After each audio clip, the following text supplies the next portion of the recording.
Hello दोस्तों, मेरा नाम संध्या है और मेरी उम्र 29 साल है। मैं देहरादून की रहने वाली हूँ। मेरा परिवार बहुत साधारण है, माँ, एक छोटा भाई और मैं। कुछ साल पहले पापा का निधन हो गया था और तभी से घर की सारी जिम्मेदारी हमारी कमजोर कंधों पर आ गई थी। मैंने कंप्यूटर इंजीनियरिंग में पढ़ाई पूरी की और जल्दी ही नौकरी ढूंढना शुरू कर दिया। पहली जॉब दिल्ली में मिली, एक बिल्कुल नया शहर, नए लोग और साथ में ढेरों चुनौतियाँ। घर से दूर रहकर काम करना, माँ को तसल्ली देना कि सब ठीक चल रहा है और छोटे भाई की पढ़ाई का ख्याल रखना, ये सब कुछ आसान नहीं था। धीरे धीरे मैंने खुद को संभाला और अब मैं एक सॉफ्टवेयर डेवलपर के तौर पर एक नामी कंपनी में काम करती हूँ। भाई इंजीनियरिंग की पढ़ाई कर रहा है और माँ की तबीयत भी अब बेहतर है। लेकिन मेरी जिंदगी में असली रंग तब भरना शुरू हुए जब एक रोज मेरी मुलाकात राजीव से हुई। राजीव वही इंसान जिसने मेरी खामोशी में छुपे संघर्ष को पढ़ लिया, मेरी आंखों में पलते सपनों को देख लिया। हमारी पहली मुलाकात ऑफिस के एक प्रोजेक्ट के दौरान हुई थी। शुरू में सिर्फ प्रोफेशनल बातें होती थी, लेकिन धीरे धीरे हम एक दूसरे की जिंदगी के हिस्से बन गए। राजीव ने कभी मुझे बदलने की कोशिश नहीं की, वो हमेशा मेरी मेहनत की इज्जत करता था और मेरे परिवार को उसी प्यार से अपनाता था जैसे मैं करती हूँ। जब थक कर मैं ऑफिस से लौटती थी तो राजीव का एक छोटा सा मैसेज या कॉल मेरा सारा दिन बना देता। उसकी बातें, उसकी मुस्कान और उसकी मौजूदगी ने मेरी जिंदगी को और भी खूबसूरत बना दिया। अब मेरी सुबहें सिर्फ काम के लिए नहीं, बल्कि अपने और राजीव के सपनों के लिए भी होती हैं। हम दोनों मिलकर सिर्फ एक दूसरे का सहारा नहीं बने, बल्कि एक दूसरे की ताकत बन गए। मेरी कहानी सिर्फ संघर्ष की नहीं, बल्कि उस उम्मीद की भी है जो हर लड़की अपने दिल में छुपाए चलती है। राजीव और मेरी कहानी अब सिर्फ एक साथ बिताए गए पलों की नहीं रह गई थी, बल्कि अब हमारे आने वाले कल की भी बन गई थी। एक शाम ऑफिस से लौटते हुए मैं बेहद थकी हुई थी। रास्ते में हल्की बारिश हो रही थी और मेरे मन में ढेर सारे ख्याल उमड़ घुमड़ रहे थे। क्या मैं अपनी जिम्मेदारियों से हटकर खुद के लिए भी कुछ सोच सकती हूँ? क्या मेरा सपना सिर्फ एक अच्छी नौकरी और घर की जिम्मेदारी तक सीमित रहेगा? जैसे ही मैं अपने अपार्टमेंट पहुंची, वहां कुछ खास माहौल था। लाइट्स हल्की सी सजी थी और बालकनी में खड़ा राजीव हाथ में एक छोटा सा गिफ्ट लिए मेरी राह देख रहा था। मैं हैरान थी, उसने मेरी थकान, मेरी उलझने, सब कुछ एक पल में समझ लिया था। राजीव ने मेरी आंखों में देखा और बहुत ही सादा लेकिन दिल छू लेने वाले शब्दों में कहा, संध्या, तुमने हमेशा दूसरों के लिए जिया है। अब मैं चाहता हूँ कि तुम्हारा हर सपना तुम्हारे नाम हो और उसमें मैं तुम्हारा साथ दूं। क्या तुम अपना कल मेरे साथ बांटना चाहोगी? मेरी आंखों में आंसू थे, लेकिन उन आंसुओं में सिर्फ दर्द नहीं था, उसमें उम्मीद थी, सुकून था और वो प्यार था जो बिना कहे सब समझ जाता है। मैंने मुस्कुराकर सिर हिला दिया। उस एक पल में सारी थकान, सारे संघर्ष जैसे किसी मीठी धूप में पिघल गए। अब हमारा रिश्ता सिर्फ दो लोगों के बीच नहीं था, बल्कि दो परिवारों का, दो जिंदगियों का एक खूबसूरत वादा बन चुका था। हमने शादी का फैसला किया, लेकिन एक शर्त पर। शादी तब होगी जब मेरा भाई अपने पैरों पर खड़ा हो जाएगा। राजीव ने बिना किसी हिचकिचाहट के कहा, संध्या, तुम्हारी जिम्मेदारियां अब मेरी भी हैं। वो दिन भी आया जब मेरे भाई को उसकी पहली नौकरी मिली। माँ की आंखों में जो सुकून था, उसे शब्दों में बयान करना मुश्किल है। और कुछ महीनों बाद हमारी सगाई हुई, सादगी से, लेकिन ढेर सारे प्यार और दुआओं के साथ। आज मैं सिर्फ एक बहन, एक बेटी या एक कर्मचारी नहीं, मैं एक महिला हूँ जिसने अपने जीवन को खुद गढ़ा है। मेरी कहानी हर उस लड़की के लिए है जो अकेले सफर की शुरुआत करती है। याद रखो, तुम अकेली नहीं हो, तुम्हारे सपनों की कीमत है और एक दिन कोई ऐसा जरूर मिलेगा जो तुम्हारे जज्बे को अपना मान लेगा। प्यार तभी खूबसूरत होता है जब वो तुम्हें और भी मजबूत बना दे। शादी के बाद जिंदगी ने एक नया मोड़ लिया। हमने एक साधारण लेकिन दिल से की गई शादी की। घर में रौनक थी, माँ की आंखों में आंसू थे, पर इस बार वो आंसू सिर्फ खुशी के थे। मेरा छोटा भाई भी मेरी विदाई पर सीना चौड़ा करके खड़ा था, जैसे कह रहा हो, अब मैं संभाल लूंगा माँ को, तू निश्चिंत रहना। राजीव के घर में भी सबने मुझे खुले दिल से अपनाया। उसकी माँ ने कहा, तुम बहू नहीं, हमारी बेटी बनकर आए हो। वो नए घर की दीवारें अब मुझे अजनबी नहीं लगती थी, क्योंकि उनमें राजीव की बातें, उसकी आदतें, उसकी मौजूदगी हर कोने में समाई हुई थी। हमारी शादी कोई परियों की कहानी जैसी भव्य नहीं थी, लेकिन उसमें प्यार की सच्चाई और जीवन की सरलता थी, और शायद वही सबसे सुंदर चीज होती है। हम दोनों ने मिलकर एक छोटा सा घर सजाया, जिसमें ज्यादा सामान नहीं था, लेकिन हर चीज में हमारी पसंद और हमारी कहानियां थीं। दीवार पर टंगी पहली सेल्फी, बालकनी में लगे वो दो पौधे जो हमने साथ में लगाए थे, और वो कॉफ़ी मग जिनमें अक्सर आधी रात को बातें बन जाती थीं। लेकिन जिंदगी सिर्फ रोमांस नहीं होती, उसमें समझ, धैर्य और साथ भी चाहिए होता है। काम के साथ साथ घर संभालना, रिश्तों की डोर को मजबूती से पकड़ना और खुद को न भूल जाना, इन सब का संतुलन सीखना आसान नहीं था। कुछ दिनों में राजीव को प्रमोशन मिला और मेरी भी टीम लीड बनने की घोषणा हुई। हम दोनों के लिए ये एक बड़ी जिम्मेदारी थी, लेकिन हम एक दूसरे के हिस्से की थकान भी समझते थे। जब मैं देर तक काम करती थी तो राजीव खुद किचन में घुस जाता, और जब वो काम से परेशान होता तो मैं चुपचाप उसकी पसंद की कॉफ़ी बनाकर ले आती। हम एक दूसरे के सपोर्ट सिस्टम बन गए थे, जहाँ कोई बड़ा इशारा नहीं, सिर्फ छोटी छोटी बातें ही काफ़ी थी। एक शाम हम दोनों छत पर बैठे थे, आसमान में तारे टिमटिमा रहे थे। राजीव ने मेरे हाथ में हाथ लिया और कहा, संध्या, तुमने जिंदगी को सिर्फ जिया नहीं, उसे संवार दिया है। अगर बेटियों को तुम जैसी बहन और पत्नियों को तुम जैसी साथी मिले तो हर घर में खुशियों की रोशनी होगी। मैं कुछ नहीं बोली, बस मुस्कुरा दी। वो मुस्कान मेरी जिंदगी की सबसे बड़ी जीत थी। अब हम भविष्य के नए सपनों की ओर बढ़ रहे हैं। हमने मिलकर एक छोटा एनजीओ शुरू किया है, जहां हम ऐसी लड़कियों को डिजिटल स्किल्स सिखा रहे हैं जो आर्थिक या सामाजिक रूप से पिछड़ी हैं। मैं उन्हें सिर्फ कोडिंग नहीं सिखाती, मैं उन्हें खुद पर यकीन करना सिखाती हूँ। राजीव कहता है, तुम सिर्फ मेरी नहीं, इस समाज की उम्मीद हो। और यहीं से मेरी कहानी एक और मोड़ लेती है, जहां मैं सिर्फ किसी की पत्नी या बहन नहीं, बल्कि कई लड़कियों की प्रेरणा बन जाती हूँ। कभी कभी जिंदगी तुम्हें वो सब देती है जिसकी तुमने सिर्फ कल्पना की होती है, बस जरूरत होती है थामे रहने की और चलते रहने की। अध्याय: माँ बनने की सबसे प्यारी शुरुआत। विवाह के लगभग 1.5 साल बाद एक सुबह जैसे ही मैंने टेस्ट रिजल्ट देखा, मेरी आंखों से आंसू खुद ब खुद बहने लगे। वो 2 छोटी सी लाइनें मेरे जीवन का सबसे बड़ा तोहफा थी। मैं माँ बनने वाली थी। राजीव उस वक्त ऑफिस जाने की तैयारी कर रहा था। मैंने उसे बुलाया और बस इतना कहा, तुम्हारा एक हिस्सा अब मुझ में धड़क रहा है। वो कुछ पल खामोश रहा, फिर धीरे से मेरे माथे पर एक चुंबन देकर बोला, अब हमारे घर में 2 धड़कनें हैं और मेरी हर सांस अब तुम्हारे लिए नहीं, तुम दोनों के लिए होगी। गर्भावस्था का सफर आसान नहीं था, लेकिन हर तकलीफ के साथ एक मीठा एहसास जुड़ा हुआ था। जब पहली बार उस नन्ही सी जान की हल्की सी हरकत महसूस हुई तो मैंने आंखें बंद कर ली और खुद को उस पल के लिए सौंप दिया।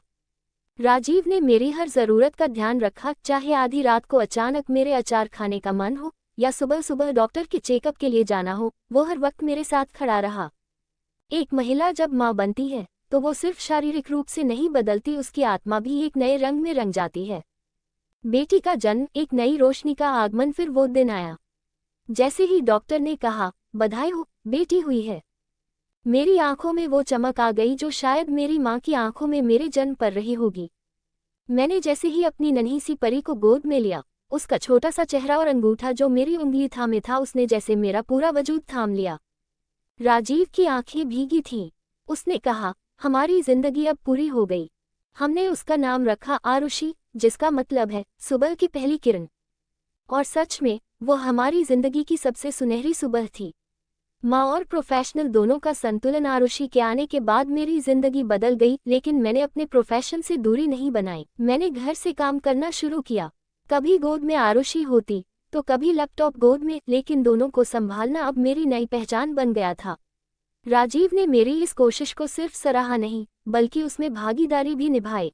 रात को जब मैं थक जाती तो वो आरुषि को सुलाता और मुझे कहता, तुम अब सिर्फ एक डेवलपर नहीं हो, तुम क्रिएटर ऑफ लाइफ हो। एक नया सपना, महिलाओं के लिए डिजिटल माँ स्कूल। एक दिन मैं बैठी सोच रही थी कि कितनी महिलाएं माँ बनने के बाद अपने करियर से कट जाती हैं या कटने को मजबूर हो जाती हैं। तभी मन में एक ख्याल आया, क्यों न एक ऐसा ऑनलाइन प्लेटफॉर्म बनाया जाए जहां मातृत्व और करियर का संतुलन सिखाया जाए। राजीव ने इस विचार को तुरंत समर्थन दिया। हमने मिलकर एक डिजिटल प्लेटफॉर्म शुरू किया, माँ भी मैं, प्रोफेशनल भी मैं, जहां महिलाएं न सिर्फ स्किल सीखती हैं बल्कि एक दूसरे के अनुभवों से जुड़ती हैं और माँ बनने के बाद भी आर्थिक रूप से स्वतंत्र रहती हैं। और अब आरुषि 3 साल की है। उसकी बातें, उसकी मासूम हंसी और उसके मम्मा कोडिंग पूछने वाले सवाल मेरे दिन की सबसे बड़ी प्रेरणा हैं। मैं अब न सिर्फ एक पत्नी, माँ और बहन हूँ, मैं एक रोल मॉडल हूँ उन महिलाओं के लिए जो माँ बनने के बाद भी अपने सपनों को उड़ान देना चाहती हैं। कभी मत सोचो कि तुम्हारा मातृत्व तुम्हारी उड़ान को रोक देगा। सही समय, सही साथ और आत्मविश्वास, यही तुम्हारे सपनों के सबसे बड़े पंख हैं। अध्याय: माँ की आंखों में चमक है, मैं उसे रोज देखती हूँ। आरुषि की ज़बानी, मुझे नहीं पता दुनिया कैसी चलती है, लेकिन जब मैं सुबह आँख खोलती हूँ और माँ को देखती हूँ तो लगता है जैसे सूरज ने मेरे लिए सबसे पहले वही रोशनी भेजी हो। मैं आरुषि हूँ, 3 साल की, और मेरी माँ मेरी सबसे प्यारी चीज़ है। जब मैं थोड़ी सी नींद में होती हूँ तो माँ की उंगलियाँ मेरे बालों में चलती हैं और मुझे एक जादुई सा एहसास होता है, जैसे मेरी पूरी दुनिया बस वही सिमटी है। माँ काम करती है लेकिन सबसे पहले मेरे साथ खेलती है। माँ के पास एक लैपटॉप है, उस पर वो कुछ लिखती रहती है और कभी कभी कोडिंग कहती है। मुझे नहीं पता कोडिंग क्या होता है, लेकिन मुझे पता है कि जब मैं मम्मा पेंटिंग कहती हूँ तो वो अपना लैपटॉप बंद कर देती है और मेरे साथ बैठ जाती है। राजीव पापा कहते हैं कि मेरी माँ सुपरवुमन है। मैंने पूछा, सुपरवुमन क्या होती है? तो माँ ने हंसकर कहा, जो बिना उड़ान भरे भी सब संभाल ले, वो। माँ रोई थी एक दिन, लेकिन उसकी आंखों में डर नहीं था। एक दिन मैंने माँ को अकेले बैठे देखा। वो चुप थी, उसकी आंखों में थोड़े आंसू थे। मैं डर गई, पास जाकर उसका चेहरा छुआ। माँ ने मुझे गले लगा लिया और बोली, कभी कभी मम्मा थक जाती है बेटा, पर हारती नहीं। मुझे उस दिन समझ आया, माँ कभी हारती नहीं। वो बस थोड़ा रुकती है, थोड़ा रो लेती है और फिर मुस्कुरा कर सब फिर से संभाल लेती है। माँ और मैं सबसे अच्छी टीम। जब पापा ऑफिस जाते हैं तो हम माँ बेटी मिलकर किचन में एक्सपेरिमेंट करते हैं। मैं आटा फैलाती हूँ, माँ उसकी रोटियां बनाती है। हम दोनों मिलकर घर को हंसी से भर देते हैं। रात को जब मैं माँ की गोद में सिर रखती हूँ तो वो कहानियाँ सुनाती है, अपनी भी, मेरी भी, और उन औरतों की जो कभी नहीं रुकी। मेरी माँ सिर्फ मेरी नहीं, और भी बहुत सी बेटियों की उम्मीद है। अब मैं थोड़ा समझती हूँ कि माँ दूसरों को भी सिखाती है, वो और मम्मियाँ जो अपने काम और बच्चों के बीच उलझ जाती हैं। माँ कहती है, हर औरत का सपना मरना नहीं चाहिए, क्योंकि जब माँ उड़ती है तो बच्चा उड़ना सीखता है। मैं बड़ी होकर मम्मा जैसी बनना चाहती हूँ। कभी कभी मैं पूछती हूँ, मम्मा, जब मैं बड़ी हो जाऊंगी तो क्या मैं भी सुपरवुमन बन जाऊंगी? वो हंसती है और कहती है, तू तो मेरी कहानी से भी आगे जाएगी बेटा। और मैं सोचती हूँ, अगर मेरी माँ इतनी हिम्मती है तो मुझमें भी वही खून है। मैं भी एक दिन किसी की उम्मीद बनूंगी, जैसे मेरी माँ बनी। अध्याय, मेरी संध्या सिर्फ मेरा प्यार नहीं, मेरी प्रेरणा है। राजीव की कलम से। जब मैं पहली बार संध्या से मिला था तब मुझे सिर्फ इतना लगा कि ये लड़की बहुत सुलझी हुई है। लेकिन जैसे जैसे मैंने उसे जाना, मुझे एहसास हुआ कि वो सिर्फ सुलझी नहीं है, वो तूफान को भी अपनी चुप्पी से मोड़ देने वाली औरत है। एक सॉफ्टवेयर डेवलपर जो दिल से ज्यादा बड़ी कोडिंग करती है। इंसानों की सोच में ऑफिस के एक प्रोजेक्ट में हम साथ आए थे। काम के बीच वो कभी हंसती, कभी चुप रहती, लेकिन उसकी आंखों में एक स्थिरता थी। मैंने कई बार सोचा, इस लड़की के भीतर कितनी कहानियां होंगी जो उसने कभी जाहिर नहीं की। एक दिन ऑफिस की बालकनी में जब वो चुपचाप बैठी थी, मैंने उससे पूछा, क्या तुम्हें कभी डर नहीं लगता इतने कुछ अकेले झेलते हुए? उसने मुस्कुराकर कहा, डर लगता है, लेकिन रुकना मंजूर नहीं। बस वहीं से मेरी मोहब्बत शुरू हुई। वो मेरी पत्नी नहीं, मेरी दुनिया बनी। शादी के बाद मैंने देखा, वो संध्या जो ऑफिस में प्रोफेशनल थी, घर में माँ की ममता, बहन की दोस्ती और पत्नी की नरमी बन गई। माँ के लिए सुबह का नाश्ता, मेरे लिए लंच का नोट, और अपनी बेटी के लिए वो नर्म गोद, उसके हर रोल में एक नई खूबसूरती थी। कई बार जब वो थक जाती थी, मैं उसे कहता, कुछ दिन ऑफिस से छुट्टी ले लो, पर वो कहती, अगर मैं खुद को रोक दूं तो उन लड़कियों को क्या कहूंगी जिन्हें मैं उड़ना सिखा रही हूं। मैंने उसे कभी पीछे नहीं देखा, क्योंकि वो हमेशा सबसे आगे थी। जब आरुषि हुई तो मैंने पहली बार संध्या को डरते हुए देखा, लेकिन उस डर में भी हिम्मत थी, माँ बनने की खुशी और करियर को न खोने की चिंता। उसने दोनों को निभाया, माँ भी बनी, कोडिंग भी की, और दूसरों को उठाने की कोशिश भी नहीं छोड़ी। मैंने महसूस किया, मर्द होना सिर्फ कमाने या जिम्मेदारी उठाने से नहीं होता, मर्द वो होता है जो अपनी औरत की उड़ान में कोई रोक न बने। कभी कभी मैं उसे चुपचाप देखता हूँ और सोचता हूँ, कैसे पा लिया मैंने ये सब। वो जब रात में आरुषि को सुलाकर फिर लैपटॉप खोलती है तो मैं उसके लिए चाय बनाता हूँ और सोचता हूँ, दुनिया को वंडर वुमन कॉमिक्स में नहीं, असल जिंदगी में देखना है तो मेरी संध्या को देखो। अब हमारा सपना सिर्फ हमारा नहीं है, उसका बनाया गया प्लेटफॉर्म, माँ भी मैं, प्रोफेशनल भी मैं, अब सैकड़ों महिलाओं तक पहुँच चुका है।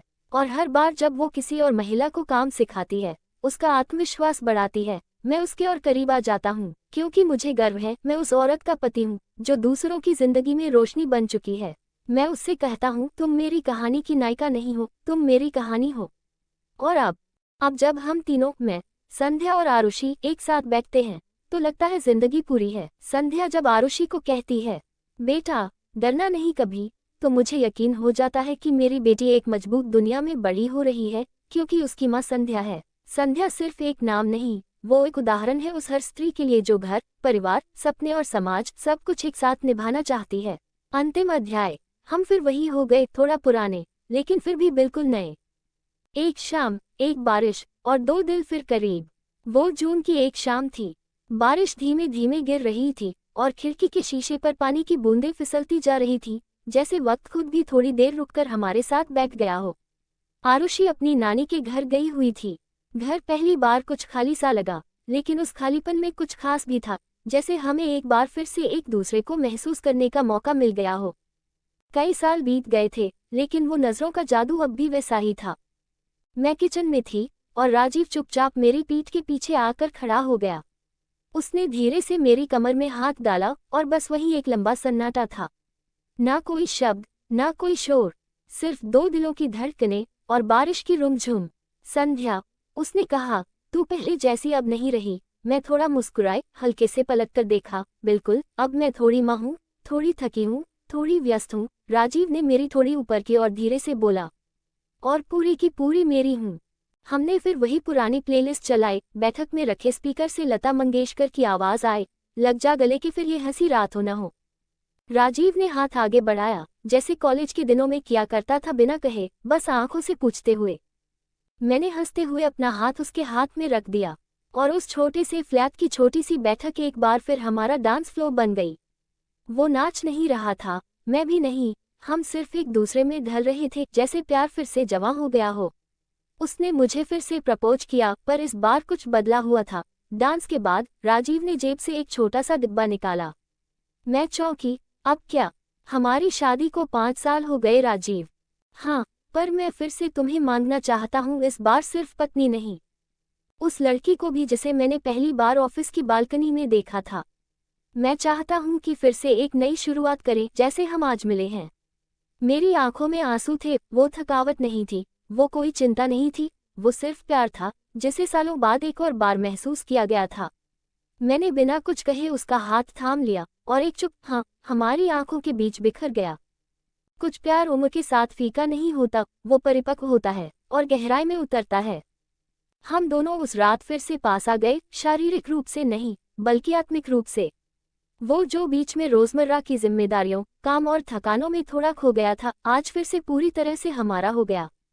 अंत में बस यही कहूंगी, सच्चा प्यार वो नहीं होता जो सिर्फ शुरुआत में महसूस हो। सच्चा प्यार वो होता है जो हर मोड़ पर तुम्हें फिर से उसी इंसान से दोबारा प्यार करवा दे। मैं संध्या हूँ, एक बेटी, एक माँ, एक शिक्षक, एक पत्नी और सबसे ज्यादा एक औरत जो अब भी प्यार में पागल है। और यह कहानी मेरी नहीं, हम सबकी है।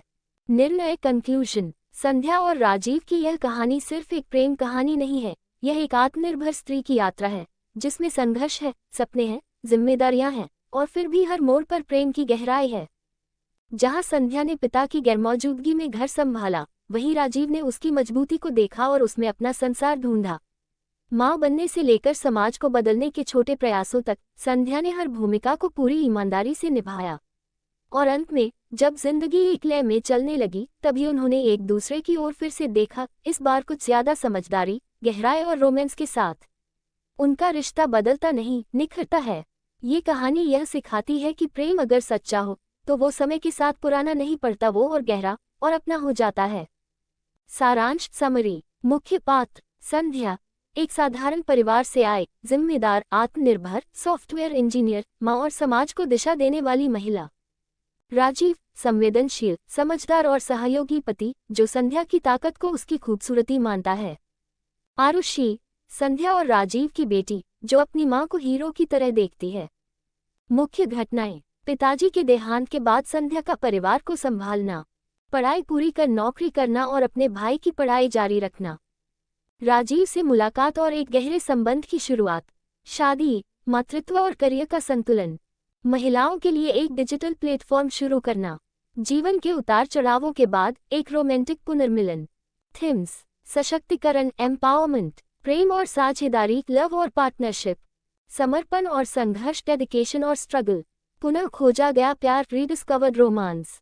संदेश मैसेज: हर औरत की कहानी सिर्फ उसके त्याग की नहीं होती, बल्कि उसकी हिम्मत, उसके सपनों और उसके सच्चे प्यार की भी होती है।